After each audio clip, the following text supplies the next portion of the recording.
You've heard the myths. The horned helmets, the roaring battles, the long ships cutting through black water. But what if I told you, those stories are a lie? There is a version of Viking history so grotesque, so buried, that even scholars whisper about it only in the deepest corners of academia. Not because it's false, but because it's too dangerous to let you know. The Northmen weren't just warriors. They were architects of fear, wielding violence not only with the sword but with the body. They turned sexuality into a weapon, an instrument of humiliation, domination, and spiritual mutilation. This was not lust. This was power. And power, in its purest form, is never gentle.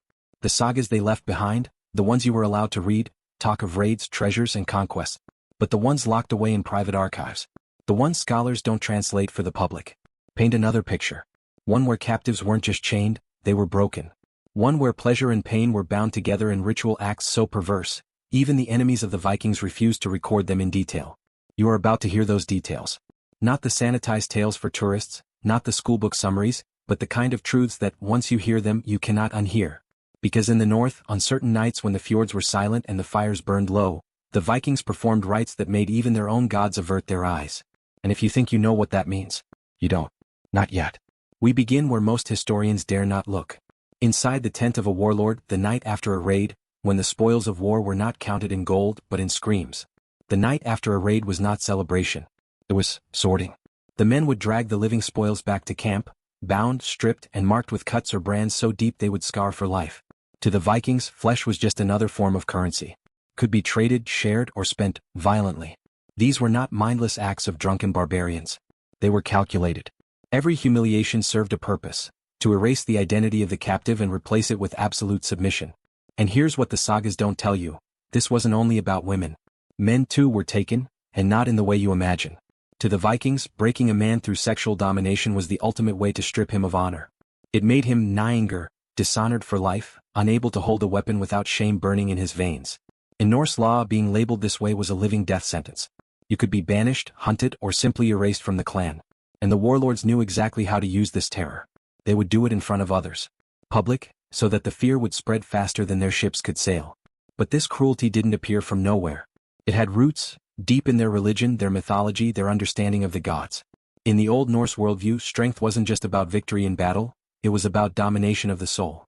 Odin himself, the Allfather, was said to take any form, male or female, to deceive, seduce, or humiliate an enemy. Loki, the trickster, changed shape to bear children, even from beasts. In this moral universe, boundaries of the body were not sacred. They were tools. A cunning warrior could destroy an enemy's lineage without killing them, by shattering their masculinity, corrupting their bloodline, or branding their descendants with shame. To the Viking mind, this was a fate worse than death.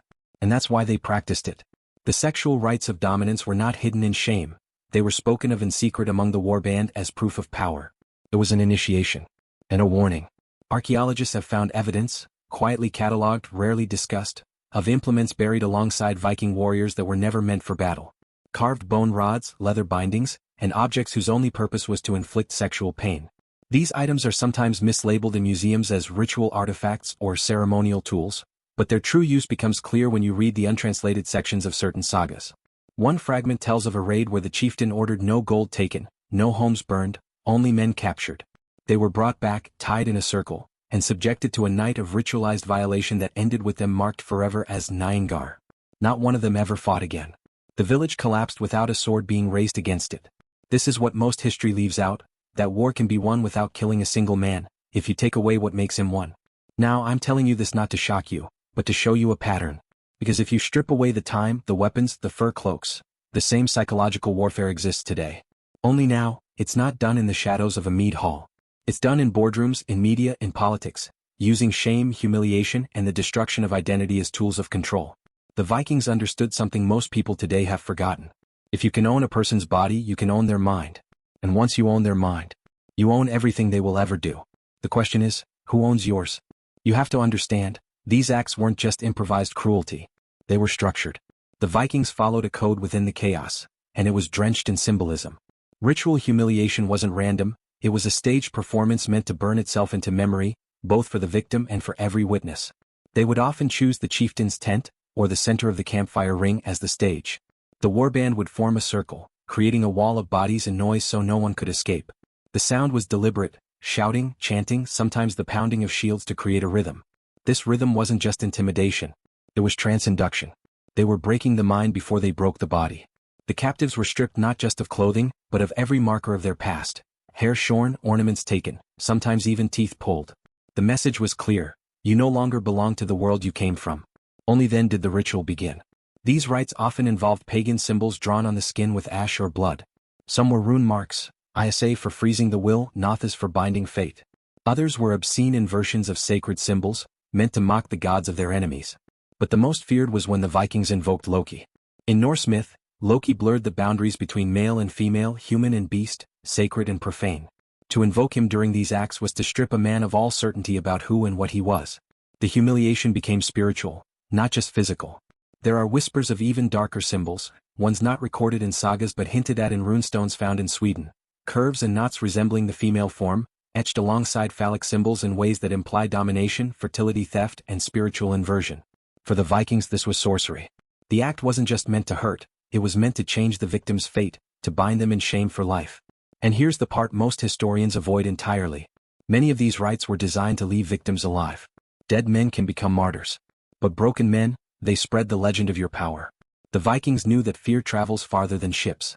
A single survivor, carrying the scars, visible and invisible, could destroy the will of an entire village before the raiders even arrived. It was psychological warfare at its purest. You didn't need to fight every man. You just had to break a few, in ways so unspeakable that no one dared resist you again. And yet, there's an even more dangerous layer to this. Because while the victims were being destroyed, the perpetrators were being forged. Inside the warband, these acts served as bonding rituals. Shared cruelty created an unshakable brotherhood, one bound not by love, but by the shared weight of unforgivable deeds. If you participated, you were in for life. Because no one who had done such things could ever return to ordinary society. This is how the warband stayed loyal. Fear kept the outside world at bay. Guilt kept the inside loyal. The chieftains knew this. They cultivated it. By demanding participation in these rituals, they ensured that every man in the circle carried the same dark secret. And secrets like that, they don't just bind. They enslave. It's the same principle you see in certain elite circles today. You want loyalty? Make sure everyone's hands are dirty. This is where I need you to pay attention. Because right now you're hearing history. But you're also hearing a mirror. The Vikings used sexual dominance and humiliation to dismantle identity, bond their loyalists through shared guilt, and rule through fear. But in modern times, the same blueprint has been repainted. Today's warlords wear suits. Their rituals happen behind closed doors in towers of glass and steel. The humiliation isn't physical, it's ideological, cultural, digital. They strip people of heritage, values, and pride. They mock the sacred, invert symbols, and convince men to abandon their own strength. And they do it in ways so subtle, you might not even realize it's happening to you, until it's too late. Halfway through this descent, I want you to type in the comments. No chains can hold me. Write it twice. Because the moment you say it, you declare war on the people who think they already own you. Now we cross a line even most historians won't step over. Because some of these rites weren't just about the living. They were about offering the act itself to the gods. Among the Vikings, there was a belief that the gods could be fed not just with blood, but with shame.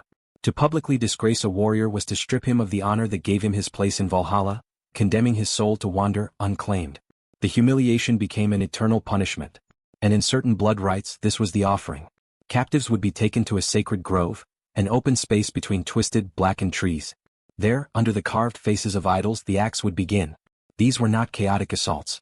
They were synchronized. One man would speak the runes, another would carry out the violation, and the rest would chant, until the victim's cries merged with the rhythm of the rite. The blood that spilled, from the skin, from the tearing, would be collected in bowls, mixed with mead, and poured at the base of the idol.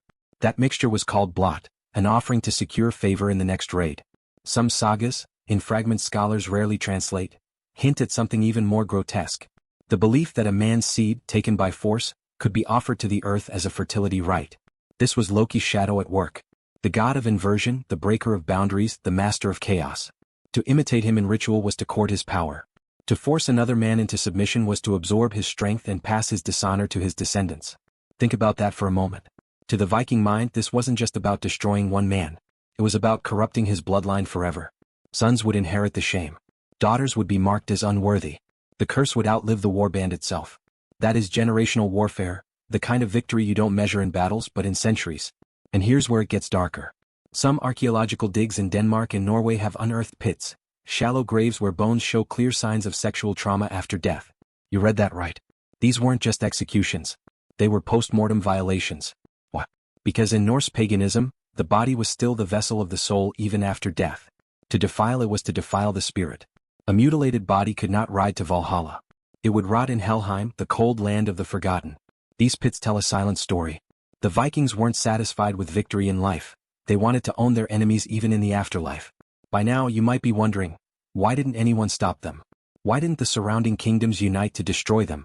The answer is fear and contamination. The more the Vikings raided, the more their enemies began to imitate their tactics.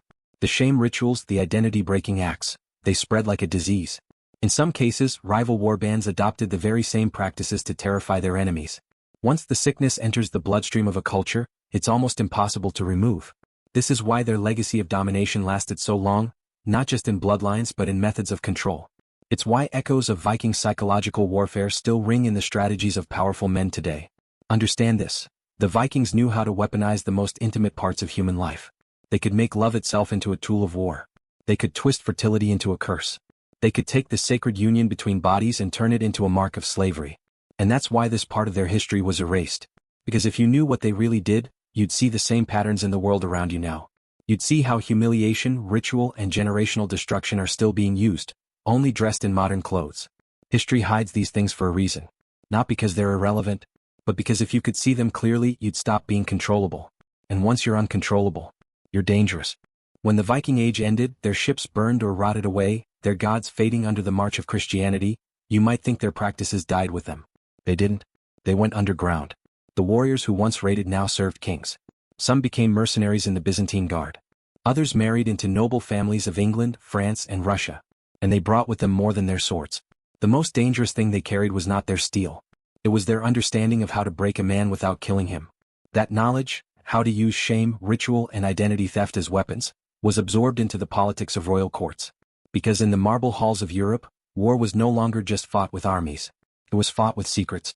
And secrets are nothing more than carefully hidden chains. In France, there are whispers and court chronicles of banquet punishments, private feasts where a defeated noble would be made to perform humiliating acts before being spared his life. In Italy, blackmail by way of intimate scandal became an art form. In Russia, the court of the Tsars practiced public shaming ceremonies where the noble's body and lineage would be insulted before all. These were the Viking blueprints, rewritten in silk and gold.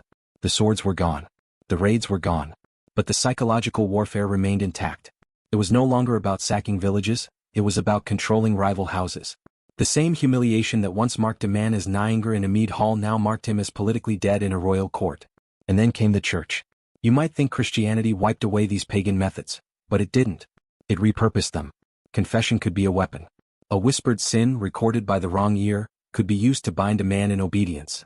Excommunication wasn't just a religious act, it was the ultimate public humiliation, cutting a man off from society, making him spiritually untouchable.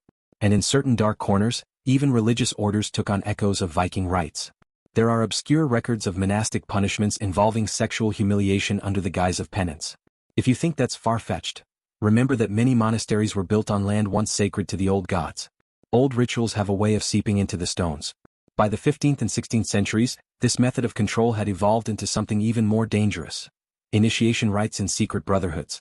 Some noble orders, military fraternities, and shadow societies required acts designed to strip away a man's dignity before granting him power. The idea was the same as it had been in the Viking warband. Once you crossed a certain line, you could never go back. Your loyalty was bound not by honor, but by shared corruption. Break a man's sense of self, and he will cling to the only group that accepts him, even if it's the same group that destroyed him. From the outside, these brotherhoods looked respectable. But inside, they carried echoes of the same rites performed in firelit circles 1,000 years before. This is the part most people miss. Power doesn't survive by changing its nature. It survives by changing its costume. The Vikings painted themselves in ash and blood. The courts draped themselves in velvet and jewels. The secret orders wore robes and rings. But underneath, the principles were identical: humiliation, ritualized dominance, and the binding of loyalty through shame. And if you think this pattern ended in history books, look around you. Today's leaders may not carry axes, but they still understand the ancient truth. If you can get someone to kneel willingly, once, you never need to force them again. The question isn't whether these methods still exist. The question is whether you've already been put through one without realizing it. The warships are gone. The firelit tents are gone. But the method? It's alive. It's been alive in every century since the last Viking blade hit the sea. Today it doesn't look like a raid on a coastal village. It looks like an initiation party at an elite fraternity. It looks like a private gathering in a billionaire's estate. It looks like a recruitment test for a secretive government agency. The core formula hasn't changed. Isolate the target. Strip them of dignity. Make them cross a line they can never uncross. Then bind them with the knowledge of what they've done. This is why the most powerful institutions in the world are almost impossible to infiltrate or destroy, because everyone inside has been through the fire. They've all been marked. And marked men don't betray their own, because betrayal would mean exposing themselves. Hazing rituals in certain elite universities follow the same blueprint the Vikings used. The participants don't know it, but they're walking through a 1,000-year-old script. The humiliation may be wrapped in humor, alcohol, or absurd tasks, but the goal is the same. Break identity.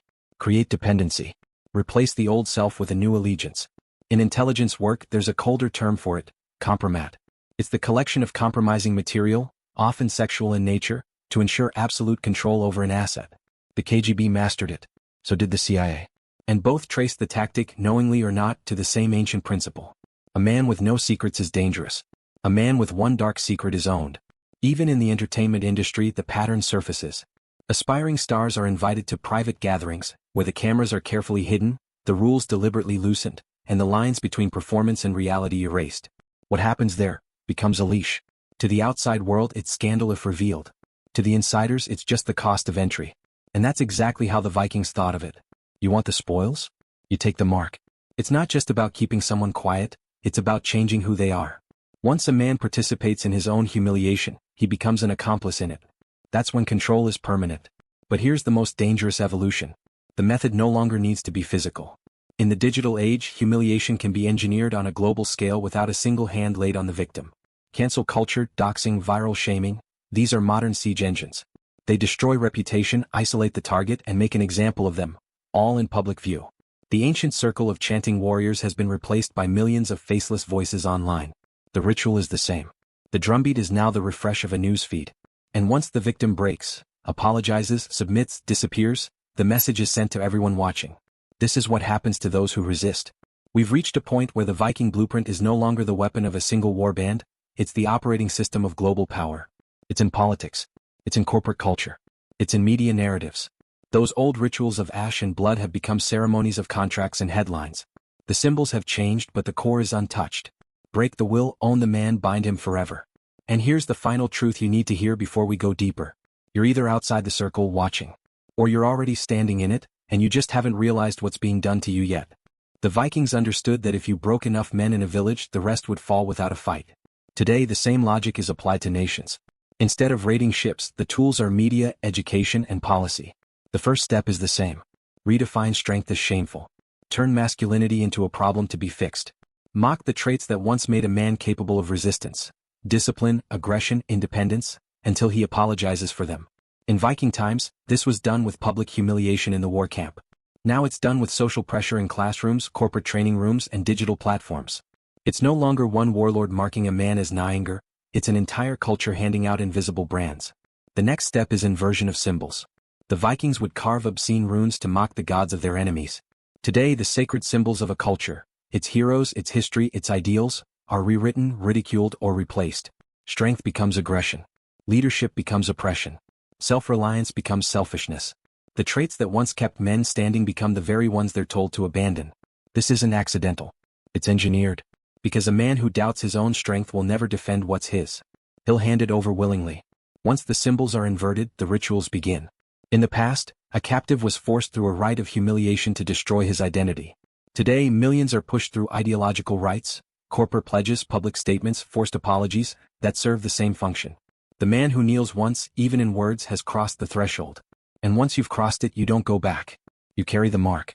The warband, or the modern institution, owns you. The Vikings knew this so well that they would sometimes release a captive after the rite, confident he'd never resist them again. Modern systems do the same. They don't have to destroy you completely, just enough to make sure you belong to them. Then comes the generational stage. The Vikings targeted bloodlines, corrupting them so that shame was inherited. Today, the same thing is done through cultural programming. Children are raised without the strength, pride, or stories that once formed their identity. The myths of their fathers are replaced with narratives of guilt and weakness. By the time they reach adulthood, they've already been marked without ever meeting their captors. This is how you dismantle a warrior class without firing a shot. You make sure the next generation never learns what it means to be one. Here's the most dangerous part. When a culture has been fully broken, it will defend its own chains. The Vikings saw this. Captives who, after enough time, would fight against their own people in loyalty to the warband. Today it's the same. A man trained to see strength as evil will shame others for being strong. A society taught to kneel will attack anyone who stands. This is why the Viking blueprint is so deadly. It doesn't just conquer the body. It reprograms the mind until the prisoner becomes the guard. And if you think this is ancient history, look around. The warband circle has only grown larger. Now, the whole world fits inside it. The Viking Age may have ended, but the warband didn't die. It evolved into something more invisible, more permanent. Today it exists in the upper strata of power, political dynasties, corporate empires, financial elites. They don't call themselves chieftains, but their methods are the same. They don't sail longships, they own news networks. They don't raid villages, they raid economies. And when they want loyalty, they don't offer gold, they offer access. But access has a cost. And that cost is crossing the same line the Vikings demanded, a line of humiliation, compromise, or moral inversion so deep that the person who crosses it will never stand against them again. The rites today are not public like the Viking circles. They are private, staged in luxury, wrapped in the illusion of exclusivity. An invitation to a retreat in the mountains. A gala on an island. A party where the cameras are put away, but never really gone. The methods are surgical. Encourage indulgence. Blur the boundaries of morality. Make the guest complicit in something they'd never admit in daylight. And just like the Old Norse rituals, the point is not to destroy the person, it's to bind them. A bound man is not a threat. He's an asset. Certain secretive societies still use initiations that trace their roots to the same principles as the Viking humiliation rites. Different symbols, different oaths, but the mechanics are identical. Step 1. Strip away the old identity. Step 2. Replace it with a new one tied to the group. Step 3. Seal it with a deed that cannot be undone. These are not myths. There are documented cases where careers, political power, and even royal titles have been secured only after the initiate passed through the fire. The details are never public, but the sudden, unwavering loyalty that follows is all the proof you need. And here's the most chilling part. In the Viking Age, the circle of men committing the act knew it was a ritual. Today, in many cases, the initiate doesn't even realize they've been through one until it's too late. They think it was just a wild night, a private joke, a mistake no one will talk about. But somewhere, someone has the record. Somewhere, someone holds the leverage. And leverage is the purest currency of power. This is why the Viking blueprint has survived unchanged for 1,000 years. Because it's not tied to a weapon or a religion, it's tied to human nature. Humiliation binds deeper than fear. Shared corruption bonds stronger than trust. And once those bonds are in place, the system can run for generations without a single battle fought. The warband circle never closed. It simply expanded, from the fjords of the north, to the courts of Europe, to the boardrooms and backrooms that run the modern world. And now, as you hear this, you have a choice. Stay outside the circle, or realize you've been standing in it all along. If the Viking blueprint still runs the world, then the first step to breaking it is seeing it. That sounds simple, but it's not. Because the system is designed to look like something else. A reward, a friendship, an opportunity. It always starts with a compliment. Then an invitation. Then a moment where the rules feel flexible, just this once. That's the moment they're testing you, the same way the warband tested its initiates. Fail the test and you're discarded. Pass it and you're in, but you'll never truly be free again. Psychologists call this moral capture. Once you've done something you swore you'd never do, your brain works overtime to justify it. You tell yourself, it wasn't that bad. They made me do it.